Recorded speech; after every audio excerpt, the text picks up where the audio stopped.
Rebonjour à toutes et à tous. Nous sommes effectivement ravis de vous accueillir ce matin. Alors, au titre des avant-propos, je serai assez brève. Une fois n'est pas coutume, je vais tenter d'être brève, tout simplement parce que j'ai la chance d'intervenir un peu plus en amont sur le fond du sujet, le sujet juridique que je connais à peu près. Enfin, j'ai cette prétention-là. Et donc, au titre des propos introductifs, je serai assez rapide. On l'a déjà souligné, nos représentants des différentes institutions l'ont dit au titre des allocutions d'ouverture, il me semble important d'avoir le temps et de prendre le temps de mener des recherches collectives interdisciplinaires, a fortiori quand la thématique au cœur de notre sujet est importante pour le territoire qu'est la Réunion, mais également plus largement pour la zone océan Indien.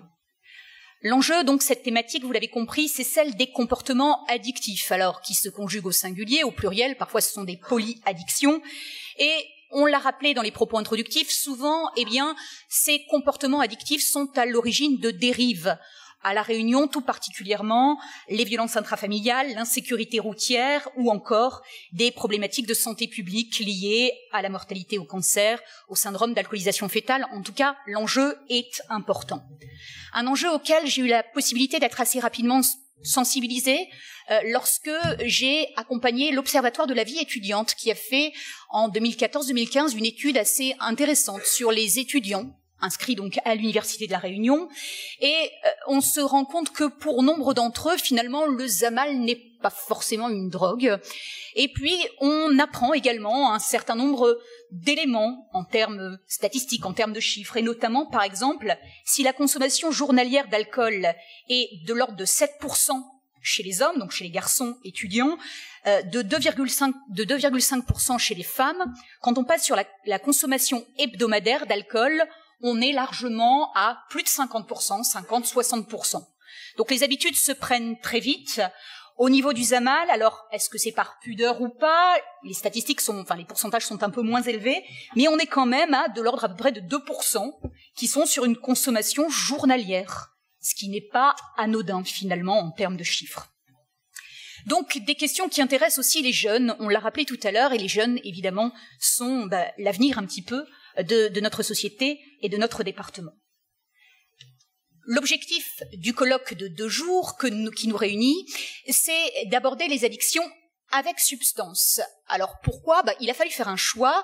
La question s'est posée à un moment donné de savoir si on allait jusqu'aux addictions comportementales, et on a courageusement choisi de les laisser de côté en première intention, tout simplement parce que l'objet d'étude était déjà très très généreux, et que passer du côté des addictions comportementales, c'était peut-être une autre logique. Et puis sur le volet juridique, on était encore un peu pauvre, un peu modeste. Alors aujourd'hui, évidemment, le droit à la déconnexion générera sans doute demain d'autres manifestations.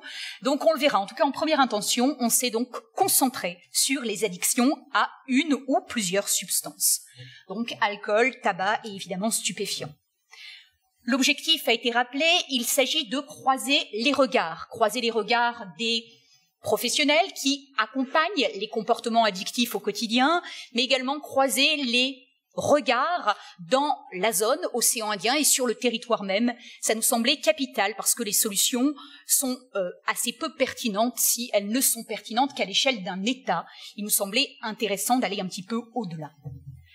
Ce colloque s'inscrit donc, en ce qui me concerne, pour le Centre de recherche juridique, non seulement dans une thématique qu'on essaye d'explorer depuis maintenant plus d'un an et demi, une thématique autour de la santé et donc de tout ce qui concerne également la responsabilité médicale, et ça participe évidemment des grands enjeux de la fédération à laquelle le Centre de recherche juridique appartient, donc l'OSWA, l'Observatoire des sociétés de l'océan Indien. Donc c'est assez naturellement, effectivement, que ça s'inscrit dans le programme de notre université, de notre laboratoire et de sa fédération. L'idée a été rappelée il y a un instant par Bertrand Parent. L'idée, c'est sans doute de ne pas avoir le raisonnement parfois confortable pour le juriste, uniquement un raisonnement par rapport à la substance, mais de dépasser ce raisonnement par rapport à la substance pour aller sur un raisonnement peut-être sur le comportement. Alors, la juriste que je suis, spécialiste un petit peu de droit pénal, est un peu mal à l'aise parce que le droit pénal appréhende beaucoup plus facilement les résultats, les conséquences dommageables que les comportements, même s'il y vient. En tout cas, la notion même d'addiction, on en reparlera tout à l'heure, n'est pas forcément présente en droit pénal. Donc effectivement, j'ai pris conscience en travaillant sur ce colloque avec des professionnels d'autres disciplines que finalement l'addiction c'était une substance, une personne, un contexte, tout ça se rencontre à un moment donné et ça donne des choses que chaque professionnel dans son coin a la plus grande difficulté à appréhender s'il ne réfléchit pas un petit peu en concertation avec d'autres. L'objectif du colloque est donc, à mon sens, non seulement de permettre la rencontre de ces professionnels qui, essayent d'accompagner les conduites addictives, mais également, et c'était un enjeu fort, d'essayer de mettre en lumière de bonnes pratiques, des initiatives, des choses qui méritent d'être connues, diffusées. Les mettre en lumière, mieux les accompagner et pourquoi pas faire des propositions tendant peut-être à aménager demain la réglementation applicable. En tout état de cause, si déjà on se connaît mieux, chacun dans ses disciplines, dans ses pratiques, si on sait mieux ce qui se fait sur le territoire, il nous semblait déjà que le premier pas était important. Nous tenterons, en tout cas c'est l'un des enjeux qu'on a essayé de se fixer, nous tenterons, si vous le voulez bien, d'essayer de mettre en lumière les spécificités locales, il y en a peut-être au titre des substances, au titre des pratiques, mais également en termes effectivement de trafic, donc il y a des initiatives locales et des substances qui méritent d'être un petit peu plus mises en exergue, et les journées qui nous réunissent feront l'objet d'un enregistrement tout simplement pour que ensuite, ceux qui souhaitent puissent revisionner, ou ceux qui n'ont pas pu assister puissent revisionner nos travaux et puissent y participer. Parce que ce que l'on a souhaité, c'est que ce ne soit pas 2 jours, puis c'est tout, mais que ce soit 2 premières journées d'une longue collaboration. À la suite de ce colloque, nous aurons la possibilité, si vous en êtes partant, de vous ouvrir une plateforme pour contribuer, des ateliers pourront se développer. En tout cas, c'est le début, on le souhaite, d'une grande aventure. Il me reste, pour finir mon propos, peut-être à remercier les participants, alors ceux qui vont parler dans des tables rondes, dans des interventions, mais également ceux qui sont venus, parce qu'on participe tous en se faisant l'écho de choses que l'on a dû accompagner, de choses auxquelles on a été confrontés. Donc les participants, mais également les financeurs, et plus précisément donc la MILDECA, la préfecture, la RSOI, également la région Réunion, le département Réunion, l'Université de la Réunion, le CHU, le GHER, le PSMR et l'IRTS, j'espère n'en oublier aucun. Remercier évidemment mes co-porteurs de projets, que sont donc la FRAR et la PEI2D Saomé.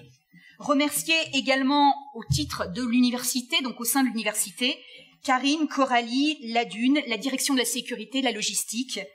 Et peut-être vous signaler que nous nous permettrons de vous donner, dans cette journée, un questionnaire de satisfaction qui a pour but vraiment de nous permettre de voir ce qui vous a convenu, ce qui vous a moins plu, et qui vous permettra, si vous en êtes partant, d'émettre des pistes pour de nouveaux sujets. Donc n'hésitez pas, lâchez-vous, dites tout ce que vous avez envie de voir envisager demain, on essaiera de faire au mieux. Donc n'hésitez pas à remplir ce questionnaire de satisfaction si vous le voulez bien, ça nous permettra de mieux répondre peut-être demain à vos attentes.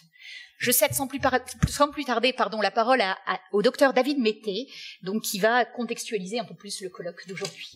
Merci. Merci beaucoup.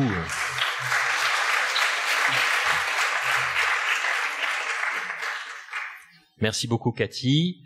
Mesdames, Messieurs, donc c'est un grand honneur en tout cas pour moi. C'est beaucoup de plaisir de participer à l'ouverture de ce colloque qui est quelque chose sur lequel bien sûr nous avons travaillé bien en amont, et donc de démarrer ces 2 journées d'échange, de présentation, c'est un grand plaisir.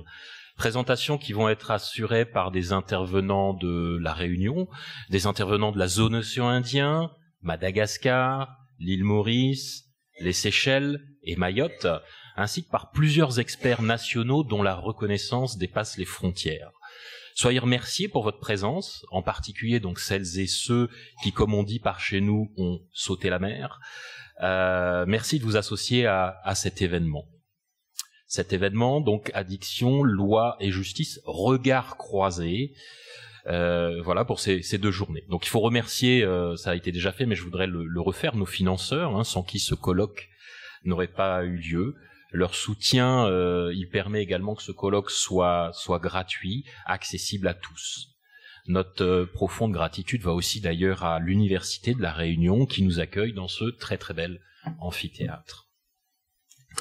Alors il n'y a pas de société sans drogue, il n'y en a jamais eu.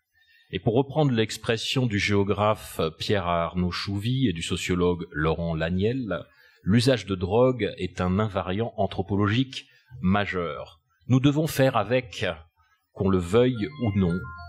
Pendant ce colloque, nous vous proposons finalement de réfléchir comment faire mieux avec, de manière plus juste, de manière plus humaine, en laissant de côté les idées toutes faites qui malheureusement souvent prédominent dans ce domaine compliqué des addictions, en abandonnant le prêt-à-penser que l'on nous sert trop souvent également.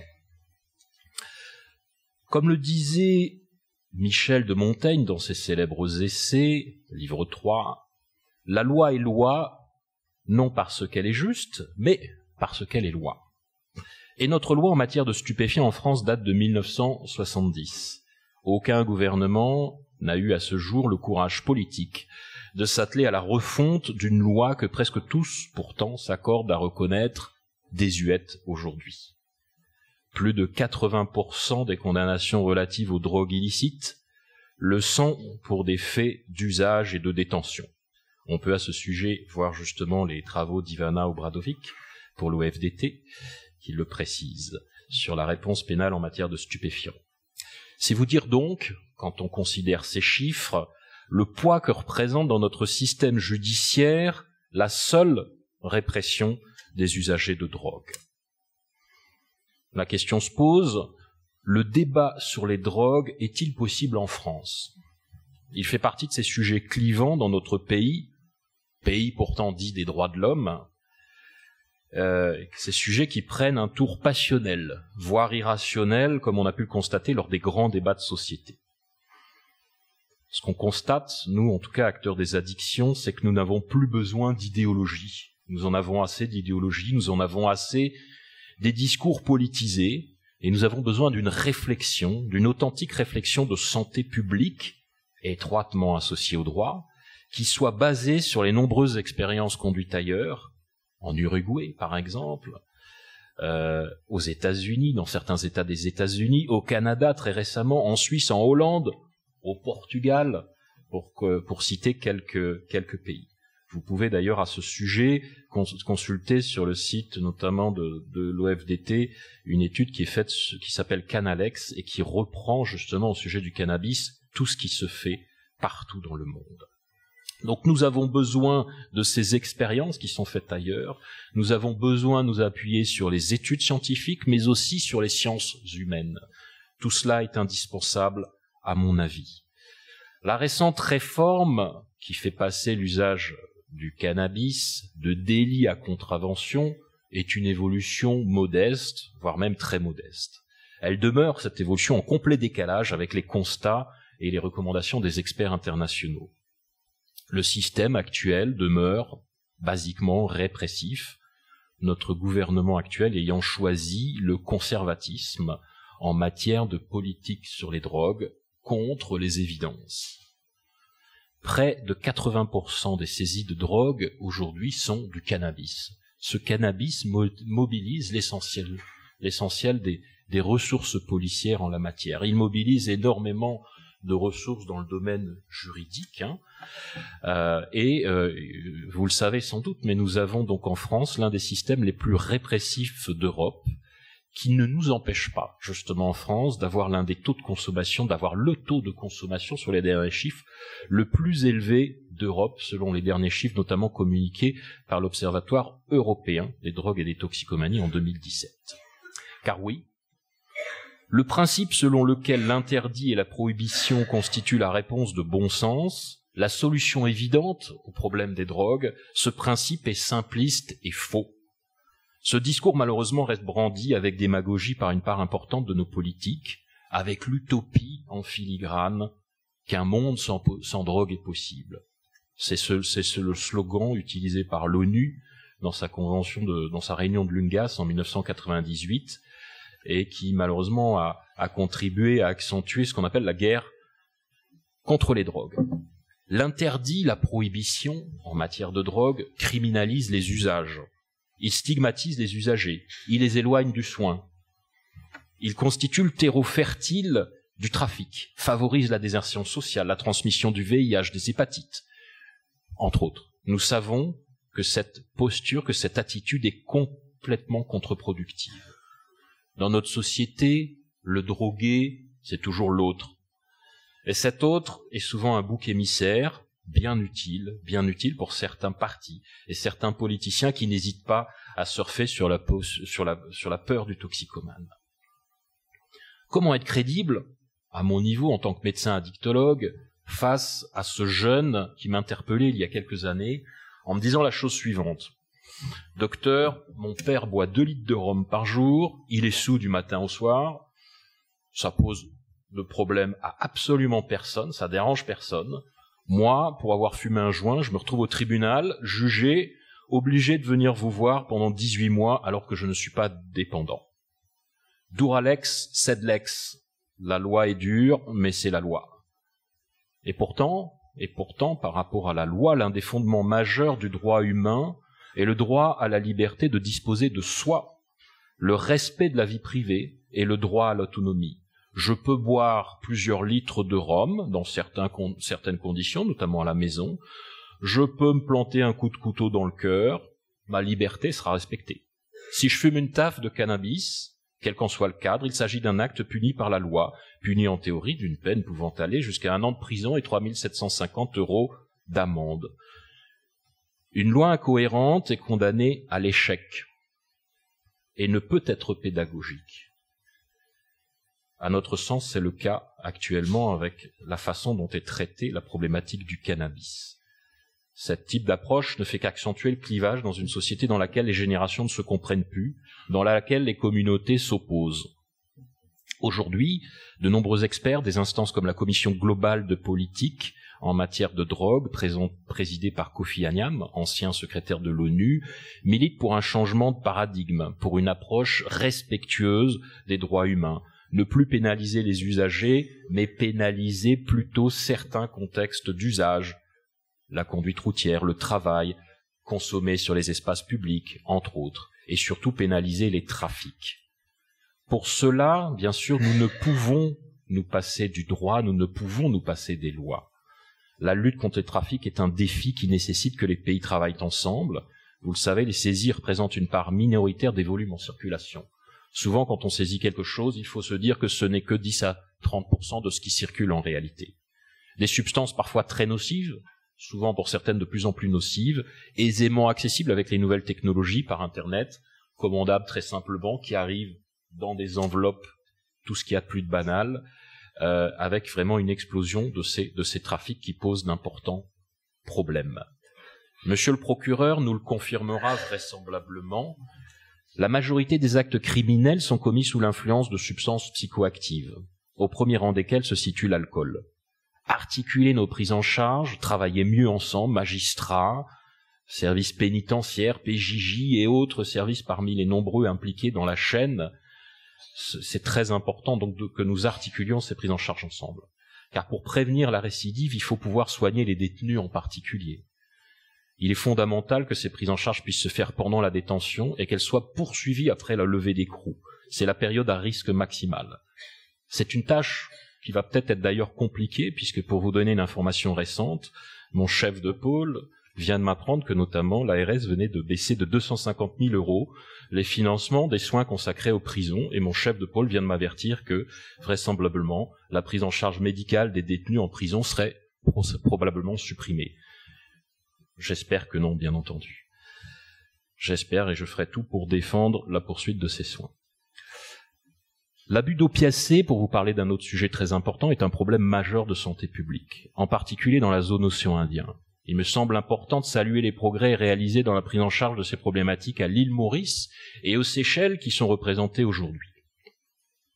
À l'île Maurice, nous sommes particulièrement heureux, et je tiens à le signaler, de la fin des errances de la politique criminelle de l'ancien ministre de la Santé, Anil Gayane, juriste de formation, passé depuis la santé au tourisme. Rappelons que celui-ci avait décidé de proscrire la méthadone des nouveaux programmes de soins, tenter de limiter la distribution des échanges de seringues en discréditant les associations non gouvernementales d'aide aux patients. Combien de victimes suite à l'idéologie d'un homme qui citait pour modèle en matière de politique des drogues un certain Vladimir Poutine, grand démocrate bien connu. Alors il faut noter quand même qu'au passage que M. Gaillan a été nommé depuis citoyen d'honneur de la ville du Tampon. Nous sommes très fiers à La Réunion. Voilà, ce qu'on voit aussi sur cette question de la problématique des addictions, c'est que lorsqu'elle sort du champ du droit et du système judiciaire, elle peut conduire au massacre de masse, comme on le voit aux Philippines, de près de 4000 trafiquants, encouragés par le président actuel Raúl Duterte, qui, on peut le dire, a été quand même, semble-t-il, bien soutenu par le président Trump lors de son très récent passage là-bas. Les violences de la guerre contre les drogues font plus de morts que les drogues elles-mêmes. Je voudrais, en tout cas, remercier tout particulièrement Madame Cathy Pomar, qui a été l'infatigable cheville ouvrière de ce colloque, également Alice Clotagatil, qui a fourni un travail considérable, qui représente le PEIDD, plateforme d'échange et d'information drogue et dépendance du réseau SAOME, Santé Addiction Outre-mer, et mon confrère et ami, le docteur William Lederer, secrétaire de la FRAR. Je terminerai en vous souhaitant un excellent colloque à toutes et à tous.